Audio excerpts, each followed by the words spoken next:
Assalamualaikum warahmatullahi wabarakatuh. Kembali lagi di channel Kisah Warganet. Di kesempatan kali ini saya akan membawakan sebuah kisah yang berjudul Pesugihan Tuyul Warung Sembako. Seperti apa ceritanya?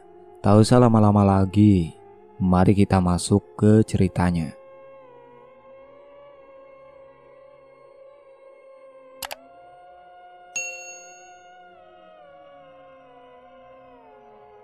Langit malam tampak gelap pekat di atas desa Karangtalok. Udara dingin merayap pelan, menyelusup melalui celah-celah jendela rumah warga.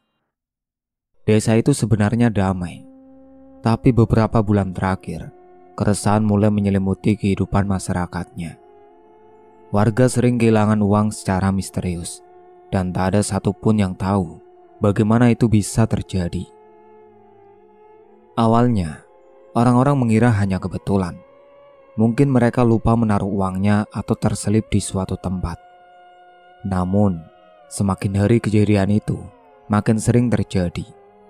Dompet yang ditaruh di dalam lemari, uang yang disimpan di laci meja, bahkan celengan anak-anak yang diletakkan di sudut kamar. Semuanya raib tanpa jejak. Anehnya, pintu dan jendela rumah mereka tetap tertutup rapat, tanpa tanda-tanda ada yang membobol masuk. Kemarin malam, aku yakin benar uang 100.000 di dalam dompetku. Tapi paginya hilang. Dompetnya tetap di tempat, tapi uangnya lenyap. Keluh Pak Slamet saat duduk di warung kopi dekat pertigaan desa. Aku juga kehilangan uang, Mas. 300.000 hilang dari laci meja. Aku sampai membongkar lemari, tapi tetap gak ketemu, sahut Bu Yanti, pemilik kios kelontong kecil. Warga mulai cemas. Setiap pagi selalu ada saja yang mengeluh kehilangan uang. Kejadian ini tidak memandang siapapun, baik orang kaya maupun miskin, tua atau muda, semua terkena dampaknya. Pada awalnya mereka mengira pencuri yang melakukannya. Beberapa warga mulai berganti berjaga di malam hari. Ada yang memasang jebakan di depan rumahnya. Ada yang tidur di ruang tamu dengan harapan bisa menangkap si pencuri. Namun meskipun mereka terjaga sepanjang malam, uang tetap hilang, tanpa ada tanda-tanda orang masuk ke rumah mereka. Ada yang gak beres, bisik Pak Darto, seorang petani tua yang dikenal sering mengikuti pengajian di masjid desa. Ini bukan ulah manusia. Desas-desus mulai menyebar di antara warga. Beberapa orang percaya ada makhluk goib yang berkeliaran di desa mereka. Dugaan ini semakin kuat ketika seorang anak kecil, yaitu Sari, mengatakan bahwa dia melihat sosok kecil berkepala botak berlari di pekarangan rumahnya saat dini hari. Ibu, tadi aku lihat anak kecil aneh, lari-lari di luar jendela, kepalanya pelontos, gak pakai baju, kata Sari dengan wajah ketakutan. Ibunya tentu saja tidak percaya begitu saja. Tapi ketika ia mendengar kabar dari tetangganya bahwa anak mereka juga melihat hal yang sama, kekhawatiran mulai merayap. Jangan-jangan itu tuyul, gumam Bu Yanti saat berkumpul dengan tetangganya. Tuyul, kata itu langsung menyebar seperti api di padang ilalang. Meskipun belum ada yang benar-benar melihatnya secara langsung, kepercayaan bahwa tuyullah yang bertanggung jawab atas kehilangan uang semakin menguat. Namun, jika memang tuyul yang mencuri uang mereka, pertanyaan terbesar yang muncul adalah siapa pemiliknya? Warga mulai saling curiga satu sama lain. Beberapa orang diam-diam memperhatikan tetangga mereka yang mendadak terlihat lebih kaya. Mereka mencari tanda-tanda orang yang tiba-tiba membeli barang-barang mahal, merenovasi rumah, atau memiliki penghasilan yang tidak wajar. Satu nama akhirnya mulai sering disebut dalam bisik-bisik warga, Bu Sumarni, pemilik warung sembako yang berada di dekat persimpangan desa. Bu Sumarni tinggal sendirian di rumahnya setelah suaminya meninggal beberapa tahun lalu. Ia memiliki satu anak laki-laki yang merantau ke kota dan jarang pulang. Warungnya sudah berdiri sejak lama, tapi belakangan warga mulai menyadari sesuatu yang aneh. Biasanya, Warung kecil miliknya hanya cukup untuk kebutuhan sehari-hari. Namun dalam beberapa bulan terakhir, warung itu terlihat makin berkembang. Stok barang makin banyak, rak-raknya penuh. Bahkan ia mulai menjual barang-barang yang sebelumnya tak pernah ada, seperti minyak goreng bermerek dan beras berkualitas premium. Tak hanya itu, ia juga sering membeli emas dan perhiasan ke toko emas di kota. Padahal, sebelumnya ia selalu hidup sederhana. Dari mana Bu Sumarni dapat uang sebanyak itu? Tanya seorang warga dengan nada penuh curiga. Isu mulai berkembang bahwa Bu Sumarni memiliki tuyul. Makin hari semakin banyak orang yang percaya pada dugaan itu. Ditambah lagi, ada beberapa warga yang mengaku pernah melihat Bu Sumarni keluar rumah pada tengah malam dengan membawa sesuatu dalam gendongannya. Saya pernah lihat dia keluar warung jam 2 pagi. Saya pikir aneh, kenapa keluar sepagi itu? Kata Pak Joko, salah satu tetangga yang tinggal di dekat rumah Bu Sumarni. Aku juga pernah lihat, kayaknya dia gendong sesuatu di dadanya. Aku kira boneka, tapi setelah dipikir-pikir lagi, bisa jadi itu tuyul. Tambah Bu Lestari dengan suara pelan. Kecurigaan semakin memuncak. Namun tidak ada satupun warga yang berani menuduh Bu Sumarni secara langsung. Sebagai pemilik warung satu-satunya di desa, Bu Sumarni memiliki hubungan baik dengan hampir semua orang. Ia dikenal sebagai orang yang ramah dan tidak pernah terlihat berbuat jahat. Tapi perubahan drastis dalam kehidupannya membuat banyak warga berpikir ulang. Beberapa orang mencoba mencari bukti lebih lanjut. Mereka mulai mengamati kebiasaan Bu Sumarni, mencari tahu apakah ada hal yang mencurigakan yang bisa menjadi petunjuk. Suatu malam, seorang pemuda bernama Tony memberanikan diri untuk mengintai rumah Bu Sumarni. Ia bersembunyi di balik semak-semak dekat jendela belakang warungnya. Jam menunjukkan pukul 1 dini hari. Warung sudah tutup dan lampu di dalam rumah terlihat remang-remang. Tony menahan nafas, menajamkan pendengarannya. Lalu dengan suara samar-samar dari dalam rumah, suara isakan kecil seperti bayi yang sedang menangis pelan. Namun, suara itu terdengar aneh, tidak seperti tangisan bayi biasa. Tony semakin penasaran. Ia mencoba mengintip melalui celah jendela, meskipun hanya bisa melihat sebagian kecil ruangan. Saat itu, ia melihat sesuatu yang membuat bulu kuduknya berdiri. Di dalam rumah, Bu Sumarni duduk di atas kursi, memeluk sesuatu di dadanya. Tangannya bergerak perlahan, seperti sedang mengayun-ayunkan sesuatu. Tony berusaha melihat lebih jelas, tapi saat itu juga, perasaan takut tiba-tiba menjalar ke seluruh tubuhnya. Ia merasa seperti sedang diawasi, seakan-akan ada sesuatu yang tahu keberadaannya di luar sana. Tanpa pikir panjang, Tony mundur perlahan, berusaha menjauh tanpa menimbulkan suara. Saat itulah ia mendengar suara berbisik di telinga. Bisikan halus, namun cukup jelas untuk membuatnya terpaku di tempat. Kamu melihat sesuatu yang tidak seharusnya. Jantung Tony seakan berhenti berdetak. Ia ingin berlari, tapi tubuhnya terasa kaku. Keringat dingin mengalir di dahinya. Dari sudut matanya, ia menangkap bayangan kecil yang bergerak cepat di sekitar rumah. Sosok kecil berkepala botak, yaitu tuyul. Dengan sekuat tenaga, Tony akhirnya berhasil menggerakkan tubuhnya dan langsung berlari sekencang mungkin, menjauh dari rumah itu. Ketika sampai di rumahnya, ia langsung mengunci pintu dan bersembunyi di bawah selimut. Tubuhnya masih gemetar ketakutan. Malam itu, Tony tidak bisa tidur. Ia tahu satu hal, apa yang dikatakan orang-orang selama ini bukan sekedar rumor. Tuyul itu memang ada, dan Bu Sumarni memang pemiliknya. Singkat cerita, pagi harinya, Tony terbangun dengan tubuh masih lemas. Pikirannya terus dihantui kejadian semalam. Wajah pucatnya tak bisa ia sembunyikan saat berjalan keluar rumah. Matanya mengedar, memastikan bahwa tak ada sesuatu yang mengikuti atau mengawasinya. Namun Tony bukan satu-satunya yang tampak gelisah pagi itu. Saat ia tiba di warung kopi di pertigaan desa, Suasana sudah riuh dengan keluhan warga. "Duitku hilang lagi, Pak Slamet.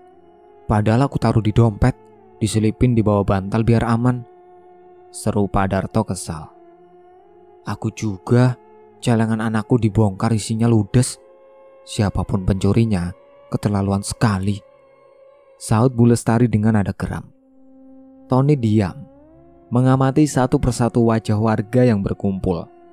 Ia ingin berbicara, ingin memberitahu mereka tentang apa yang ia lihat semalam. Namun, mulutnya terasa keluh.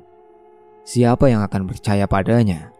Mengatakan bahwa ia melihat Bu Sumarni menyusui tuyul sebelum makhluk itu berkeliaran mencari uang. Itu terdengar gila. Namun ada satu hal yang ia yakini. Ini semua bukan kebetulan. Ini harus dihentikan, batinnya. Tony menarik nafas dalam, mencoba mengumpulkan keberanian. Ia menatap orang-orang di sekitarnya dan akhirnya bersuara. Suara lirih namun penuh keyakinan. "Aku tahu siapa yang punya tuyul itu." Sekejap suasana warung kopi menjadi hening. Semua mata tertuju pada Tony, menunggu kelanjutan kata-katanya. Namun sebelum ia bisa bicara lebih jauh, seseorang tiba-tiba berdiri di pintu warung Bu Sumarni. Ia tersenyum tipis, menatap Tony dengan sorot mata yang membuat bulu kuduknya kembali berdiri. "Apa yang kau bilang, Tony?" tanyanya lembut. Tony menelan ludah. Hatinya berkata bahwa wanita itu tahu. Ia tahu bahwa semalam Tony telah melihat sesuatu yang seharusnya tak boleh ia lihat. Tony merasakan jantungnya berdegup kencang. Tubuhnya menegang saat Bu Sumarni berdiri di ambang pintu warung kopi, menatapnya dengan senyum yang terasa begitu dingin.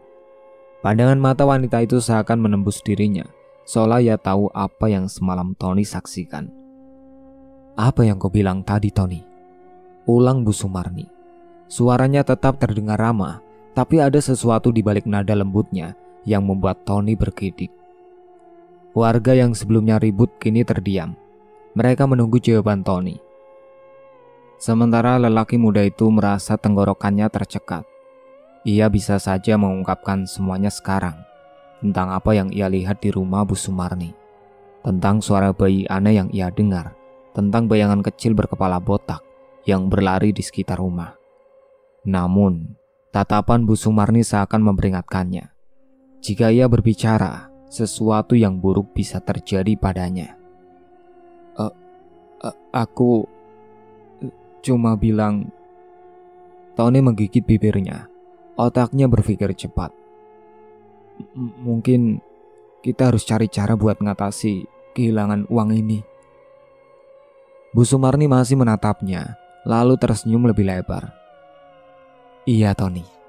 Itu ide bagus," katanya sambil melangkah masuk ke dalam warung. "Kita semua harus lebih hati-hati. Mungkin ada pencuri yang lihai di desa ini." Beberapa warga mengangguk meskipun tetap tampak ragu.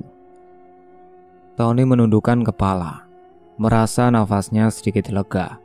Ia berhasil menghindari tatapan langsung untuk saat ini, tapi hatinya tahu, cepat atau lambat ia harus melakukan sesuatu. Setelah beberapa saat, Bu Sumarni membeli sekantong beras dan beberapa kebutuhan lainnya sebelum pergi. Namun sebelum keluar dari warung, ia sempat menoleh sekilas ke arah Tony dan tersenyum tipis. Tony merasakan keringat dingin mengalir di tengkuknya. Wanita itu tahu. Malam harinya, Tony tidak bisa tidur. Pikirannya terus melayang ke kejadian semalam.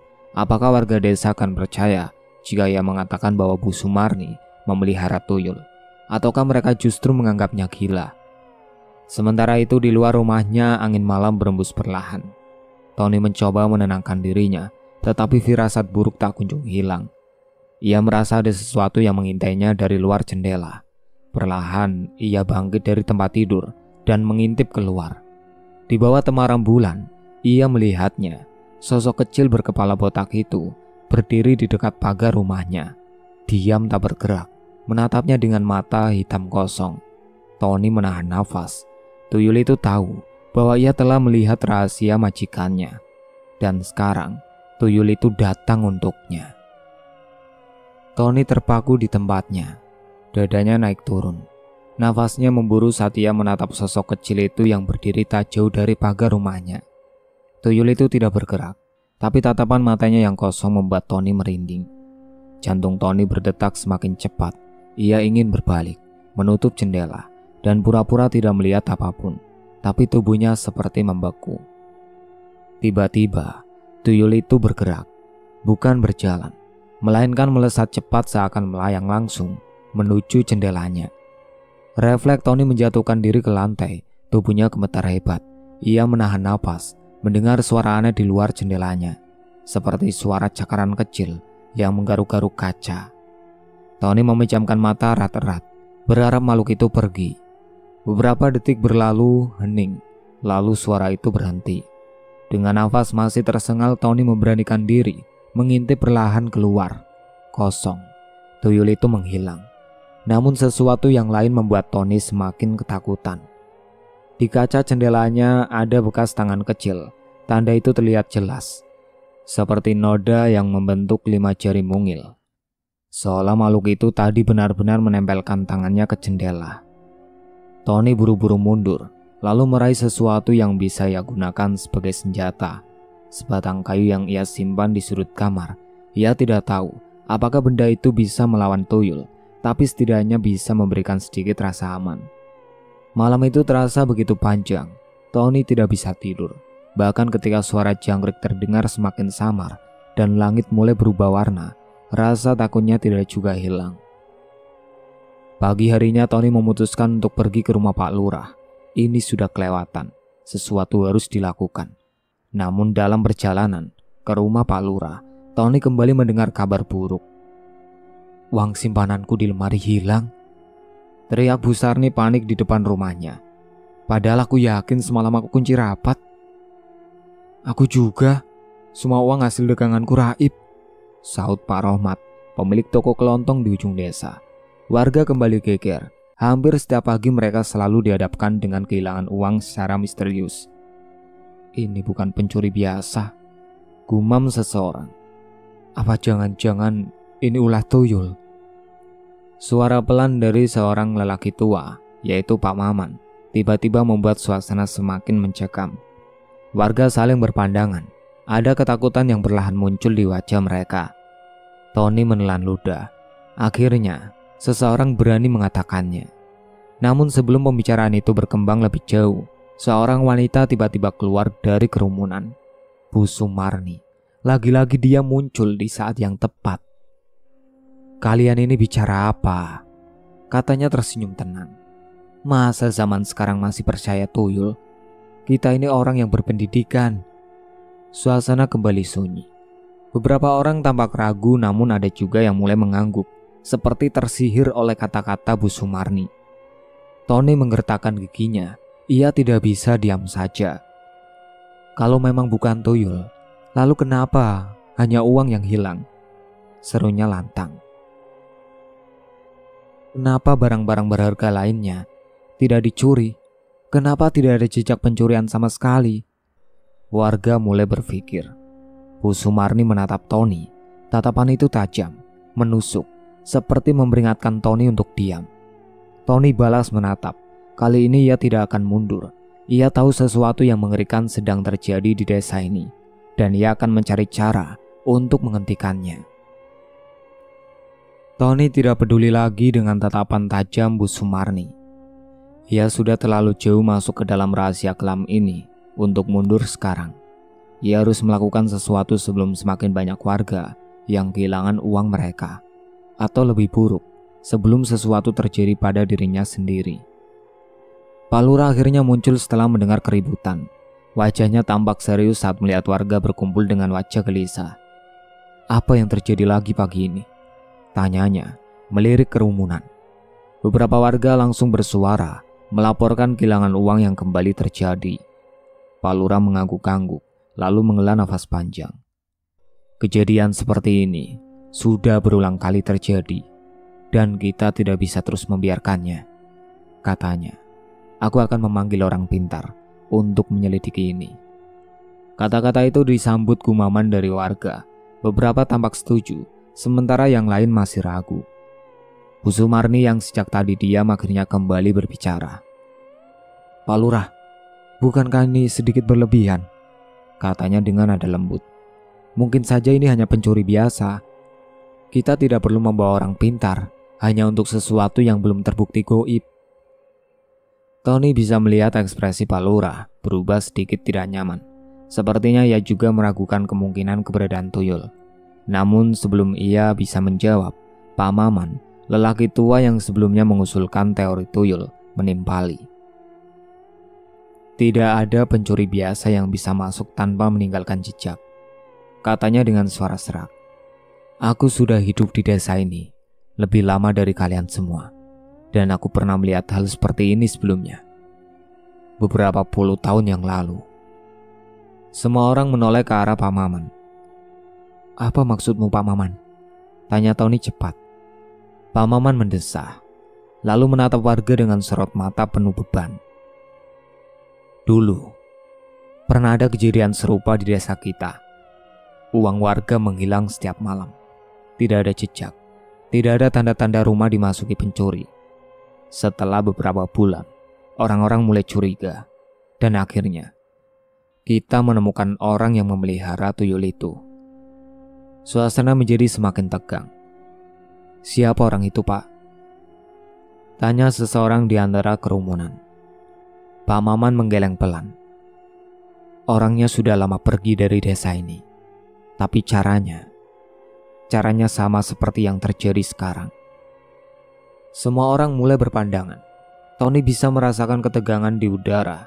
Bu Sumarni tetap tersenyum, meskipun Tony bisa melihat ketegangan samar di wajahnya. "Pak Maman, aku menghormati ceritamu," katanya dengan nada yang tetap terdengar ramah. "Tapi itu hanya cerita masa lalu, bukan? Mungkin kali ini berbeda." Pak Maman tidak menjawab, hanya menatap Bu Sumarni dengan tatapan yang sulit ditebak. Tony mengepalkan tangannya. Ia harus bertindak sebelum Bu Sumarni berhasil meyakinkan warga untuk mengabaikan ini. "Aku setuju dengan Pak Lurah," katanya tegas. "Kita harus memanggil orang pintar untuk memastikan apa yang sebenarnya terjadi. Kalau memang ini pencuri biasa, kita akan tahu. Tapi kalau ini bukan pencuri biasa, kita juga harus tahu." Warga mulai mengangguk setuju. Pak Lurah menghela nafas. "Baik, aku akan menghubungi seseorang yang bisa membantu kita." Bu Sumarni hanya diam. Namun sebelum ia pergi, Tony melihatnya menatapnya sebentar dengan sorot mata yang seolah mengatakan bahwa ia telah membuat kesalahan besar. Pak Lurah segera menghubungi seorang kiai yang sangat terkenal di daerah itu, Kiai Hasan. Beliau dikenal sebagai orang yang memiliki ilmu tinggi dalam menghadapi gangguan makhluk halus dan berbagai ilmu pesugihan. Warga menunggu dengan penuh harap saat Pak Lurah memberitahu mereka bahwa Kiai Hasan akan datang sore ini. Mereka ingin sekali mengetahui siapa yang bertanggung jawab atas kehilangan uang yang terus terjadi setiap malam. Ketika matahari mulai condong ke barat, sebuah mobil tua melintasi jalan desa. Mobil itu berhenti di depan rumah Pak Lurah, dan seorang pria tua dengan jubah putih turun dari dalamnya. Wajahnya penuh wibawa, dengan sorot mata tajam yang seolah bisa menembus hati siapapun. Kiai Hasan disambut dengan hormat oleh warga. Tanpa banyak bicara, beliau mulai berjalan perlahan mengelilingi desa, mengamati setiap sudut dengan seksama. Setiap langkahnya terasa berat, seolah ia bisa merasakan energi yang mengganggu di desa ini. Namun sesuatu terjadi saat Kiai Hasan melewati sebuah rumah Bu Sumarni. Langkahnya terhenti. Ia memandang rumah itu dengan ekspresi yang sulit ditebak. Dahinya sedikit berkerut, lalu ia menghela nafas panjang. "Ini tempatnya," gumamnya lirih. Warga yang mengikuti di belakangnya saling berpandangan. Beberapa dari mereka merasa bingung. "Ada apa dengan rumah ini, Kiai?" tanya Pak Lurah. Kiai Hasan tidak langsung menjawab. Ia menatap rumah itu beberapa saat lagi sebelum akhirnya menoleh ke warga. "Di rumah ini ada sesuatu," katanya dengan suara dalam. "Sesuatu yang tidak seharusnya berada di dunia ini." Seisi desa menjadi semakin tegang. Tony merasakan hawa dingin merayapi punggungnya. Ia sudah lama mencurigai Bu Sumarni, tapi kini kecurigaannya semakin menguat. Bu Sumarni yang sejak tadi berdiri di beranda rumahnya tetap terlihat tenang, namun ada sedikit perubahan dalam ekspresinya. "Kiai," katanya dengan senyum tipis. "Saya tidak mengerti apa yang Anda maksud. Saya hanya seorang pedagang sembako biasa. Tidak ada yang aneh di rumah saya." Kiai Hasan menatapnya tajam. "Apa boleh saya masuk ke dalam rumahmu, Bu Sumarni?" Bu Sumarni terdiam sejenak, namun ia kemudian tersenyum lagi dan mengangguk. "Tentu saja, Kiai. Silakan masuk," katanya. Suaranya terdengar datar. Kiai Hasan melangkah masuk, diikuti oleh beberapa warga termasuk Pak Lurah dan Tony. Saat mereka memasuki rumah, hawa di dalam terasa berbeda. Udara lebih pengap, lebih dingin, dan entah mengapa terasa seperti ada yang mengawasi mereka dari sudut-sudut gelap ruangan. Kiai Hasan berjalan perlahan, matanya menelusuri setiap sudut rumah. Ia akhirnya berhenti di sebuah kamar di bagian belakang rumah. "Buka kamar ini," katanya. Bu Sumarni yang berdiri di belakang mereka tampak sedikit tegang, meskipun ia berusaha menyembunyikannya. Itu hanya gudang, Kiai. Tidak ada apa-apa di dalamnya," katanya dengan senyum tipis. Namun Kiai Hasan tidak bergeming. "Buka." Perintahnya lebih tegas. Warga mulai berbisik-bisik. Tony menatap Bu Sumarni dengan tajam. Akhirnya dengan ragu-ragu Bu Sumarni merogoh saku bajunya dan mengeluarkan kunci. Tangannya sedikit gemetar saat ia memasukkan kunci ke dalam lubang pintu. Ketika pintu terbuka, bau anyir yang menusuk langsung menyambut mereka. Beberapa warga mundur sambil menutup hidung. Ruangan itu remang-remang, hanya diterangi oleh cahaya yang masuk dari celah pintu. Namun yang mereka lihat di dalam membuat mereka membeku ketakutan. Di sudut ruangan ada sebuah ranjang kecil. Di atasnya ada bantal dan selimut kumal, dan di dekat ranjang itu ada sebuah kendi besar berisi cairan pekat berwarna hitam. Dan di samping kendi itu, sebuah makhluk kecil dengan tubuh botak dan mata kosong menatap mereka. Beberapa warga langsung berteriak ketakutan dan mundur keluar ruangan. Tony merasa tubuhnya membeku. Sementara Kiai Hasan tetap berdiri dengan wajah tanpa ekspresi. "Jadi ini yang selama ini kau sembunyikan, Bu Sumarni?" Suara Kiai Hasan terdengar tenang tapi tajam. Bu Sumarni terdiam, namun ekspresi di wajahnya mulai berubah. Senyuman manis yang selalu ia tunjukkan perlahan menghilang, digantikan oleh tatapan dingin dan penuh kebencian. "Jadi kalian sudah tahu ya," gumamnya. Lalu sesuatu yang mengerikan terjadi. Tuyul kecil itu tiba-tiba berlari ke arah Bu Sumarni, lalu dengan cepat melompat ke pelukannya, seperti anak kecil yang kembali ke ibunya. Namun yang lebih mengerikan adalah apa yang dilakukan Bu Sumarni setelahnya. Tanpa ragu, ia mengangkat kendi berisi cairan hitam itu dan meminumnya. Warga yang masih berada di dalam rumah berteriak ngeri. Tony hanya bisa menatap dengan mata terbelalak saat tubuh Bu Sumarni tiba-tiba bergetar hebat. Matanya membelalak, urat-urat di wajahnya menegang, dan dari mulutnya keluar suara cekikikan yang tidak wajar. "Sekarang kalian tahu, tapi terlambat," katanya dengan suara yang lebih berat dan seram. "Aku tidak akan membiarkan siapapun mengganggu anak-anakku." Kiai Hasan tetap tenang. Ia merogoh sesuatu dari dalam kantong jubahnya, seikat daun sirih yang sudah dibacakan doa-doa. "Bu Sumarni," katanya dengan suara lantang, "pesugihanmu telah berakhir. Sekarang kembalikan semua yang bukan milikmu, atau bersiap menghadapi akibatnya." Bu Sumarni hanya tertawa, tapi kali ini tawanya terdengar semakin aneh. Lalu ruangan itu menjadi gelap. Angin kencang tiba-tiba berembus, meskipun semua jendela tertutup. Suara-suara aneh mulai terdengar dari berbagai sudut rumah. Kiai Hasan tetap berdiri tegak di tengah ruangan yang kini dipenuhi hawa gelap dan mencekam. Di tangannya, ia menggenggam erat seikat daun sirih yang sudah dibacakan doa-doa khusus. Sementara itu, Bu Sumarni masih tertawa dengan suara yang semakin aneh dan menyeramkan. Tiba-tiba Kiai Hasan mulai melantunkan doa-doa dengan suara rantang dan penuh keyakinan. Ayat-ayat suci mengalun memenuhi ruangan. bergema di setiap sudut rumah Bu Sumarni yang kini terasa semakin dingin. Tuyul yang masih berada dalam pelukan Bu Sumarni tiba-tiba menjerit dengan suara melengking. Tubuhnya yang kecil menggeliat kesakitan, seolah tidak tahan dengan suara doa yang menggema di ruangan itu. Bu Sumarni yang tadinya terlihat kuat dan penuh percaya diri, kini mulai menunjukkan reaksi yang berbeda.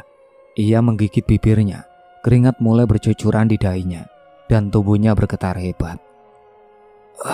Panas, panas, teriaknya tiba-tiba. Ia mulai mencakar-cakar kulit tangannya sendiri, seolah ingin melepaskan sesuatu yang membakar dari dalam tubuhnya. Matanya yang tadinya tajam penuh amarah, kini berangsur-angsur berubah menjadi tatapan ketakutan. Kiai Hasan terus membaca doa-doa, bahkan kini semakin kencang. Ia meraih kendi yang tadi diminum oleh Bu Sumarni, lalu menyiramkan air dari kendi itu ke lantai sambil mengucapkan doa khusus. Tiba-tiba, suara jeritan semakin keras.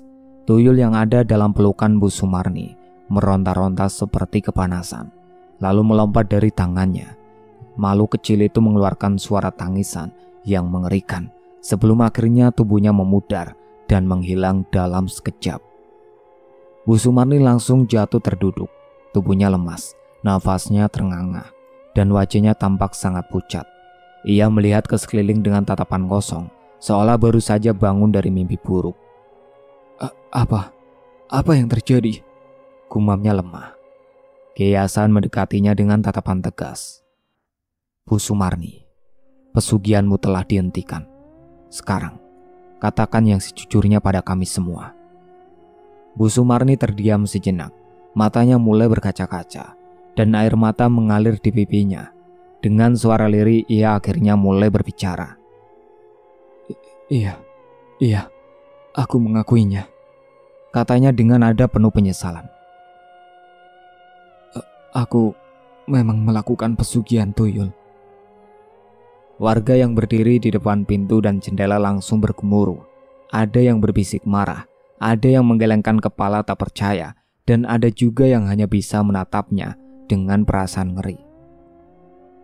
Aku tidak punya pilihan lain, lanjut Bu Sumarni dengan suara bergetar. Setelah suamiku meninggal, aku kesulitan menghidupi warung ini. Aku takut hidup miskin. Aku takut jatuh miskin dan kelaparan. Ia menundukkan kepalanya, lalu melanjutkan. Seseorang menawarkanku cara untuk mendapatkan uang dengan mudah. Aku tergoda. Aku diberikan anak itu, dan setiap malam aku harus menyusuinya sebelum dia beraksi mencuri uang warga. Beberapa warga ternganga mendengar pengakuan itu. Tony menelan ludah, merasa jijik sekaligus marah. Setiap malam aku memerintahkannya untuk mengambil uang dari siapa saja yang dia bisa. Lanjutnya, aku tidak tahu berapa banyak uang yang sudah dia curi. Aku hanya menikmati hasilnya. Pak Lurah maju selangkah. Kalau begitu, kau harus mengembalikan semua uang warga, katanya dengan nada tegas. Bu Sumarni menatap mereka dengan mata yang masih dipenuhi air mata. Ia mengangguk lemah. Aku akan mengembalikan semuanya. Dengan tubuh gemetar, ia berdiri dan berjalan menuju lemari kayu di sudut ruangan. Dengan tangan yang masih gemetar, ia membuka pintu lemari itu. Warga yang melihat isi lemari itu langsung terkejut. Di dalamnya terdapat tumpukan uang dalam jumlah besar. Uang itu tersimpan dalam berbagai pecahan. Ada yang masih rapi terikat, ada juga yang sudah kusut. Semua uang ini harus dikembalikan kepada warga yang telah kehilangan, ucap Pak Lurah. Bu Sumarni tidak membantah. Ia tahu, kini ia tidak bisa lagi mengelak atau lari dari kenyataan. Dengan dibantu oleh beberapa warga, uang itu mulai dihitung dan dibagikan kembali kepada orang-orang yang merasa kehilangan selama ini. Namun saat proses itu berlangsung, Kiai Hasan tetap memandangi Bu Sumarni dengan tatapan penuh keyakinan. Kamu mungkin telah mengembalikan uang mereka, katanya. Tapi perbuatanmu tidak bisa dianggap ringan. Kau telah bersekutu dengan makhluk halus, dan itu bukan sesuatu yang bisa dihapus begitu saja. Bu Sumarni mengangguk pelan. Aku siap menerima hukuman apapun. Pak Lurah menatap warga sejenak lalu berkata, "Mulai sekarang, Bu Sumarni tidak boleh lagi berjualan di desa ini. Dia telah menodai tempat kita dengan perbuatannya. Jika dia tetap tinggal di sini, warga tidak akan pernah merasa tenang." Warga langsung menyetujui keputusan itu. Bu Sumarni hanya bisa menunduk dalam diam. Ia tahu tidak ada lagi yang bisa ia lakukan. Ia telah kehilangan segalanya. Kepercayaan warga, usahanya, bahkan hidupnya yang tenang. Sementara itu Kiai Hasan memejamkan matanya sejenak dan mengembuskan nafas panjang. "Aku akan membersihkan rumah ini sebelum aku pergi," katanya, agar tidak ada lagi sisi energi buruk yang tertinggal. Dengan izin Pak Lurah, Kiai Hasan mulai melakukan pembersihan spiritual di rumah Bu Sumarni. Warga perlahan mulai meninggalkan rumah itu setelah mendapatkan uang mereka kembali. Setelah semua uang dikembalikan dan rumahnya dibersihkan oleh Kiai Hasan, Bu Sumarni pergi meninggalkan desa. Tidak ada yang tahu pasti kemana tujuannya. Dengan hanya membawa beberapa pakaian di tas kecil, ia berjalan tanpa arah, meninggalkan tempat yang pernah menjadi rumahnya. Tidak ada yang mengantar, tidak ada yang peduli. Hari-hari berlalu, dan kehidupan di desa kembali seperti sedia kala. Tidak ada lagi kehilangan uang misterius, tidak ada lagi kejadian aneh setiap malam. Warga merasa lebih tenang.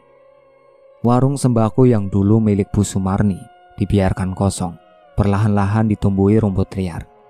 Namun beberapa bulan kemudian, seorang warga yang kebetulan pergi ke kota mendengar kabar mengejutkan. Ia bertemu dengan seseorang dari desa lain yang mengaku pernah melihat Bu Sumarni. Menurut cerita yang beredar, Bu Sumarni jatuh miskin dan hidup dalam keadaan yang sangat menyedihkan. Tidak ada lagi warung, tidak ada lagi uang yang ia nikmati dari hasil pesugihan. Ia terpaksa mengemis di pinggir jalan, tidur di tempat seadanya, dan makan dari belas kasihan orang-orang yang tidak mengenalnya. Yang lebih mengerikan adalah cara kematiannya. Beberapa warga desa lain mengatakan bahwa suatu malam mereka menemukan tubuh Bu Sumarni di sebuah gubuk tua di pinggiran kota. Tubuhnya dalam keadaan mengenaskan, wajahnya penuh luka, matanya melotot, dengan ekspresi ketakutan yang luar biasa. Yang paling aneh, tubuhnya ditemukan dalam posisi seperti sedang memeluk sesuatu, seolah-olah ia masih menyusui, tapi tidak ada siapa-siapa di sana. Beberapa orang yang melihat jenazahnya bersumpah bahwa di sekitar tubuhnya ada jejak kaki kecil, seperti jejak kaki anak-anak. Namun terlalu kecil dan terlalu banyak untuk ukuran manusia biasa. Kabar itu menyebar kembali ke desa asalnya. Warga yang mendengar cerita itu merasakan bulu kuduk mereka meremang. Mereka percaya bahwa meskipun Bu Sumarni sudah meninggalkan desa, perjanjiannya dengan makhluk itu belum sepenuhnya selesai. Dan mungkin di suatu tempat yang tidak terlihat oleh manusia, tuyul yang dulu pernah ia besarkan masih mengikutinya hingga akhir hayatnya. Itulah akhir ceritanya. Sekian dari saya. Wassalamualaikum warahmatullahi wabarakatuh.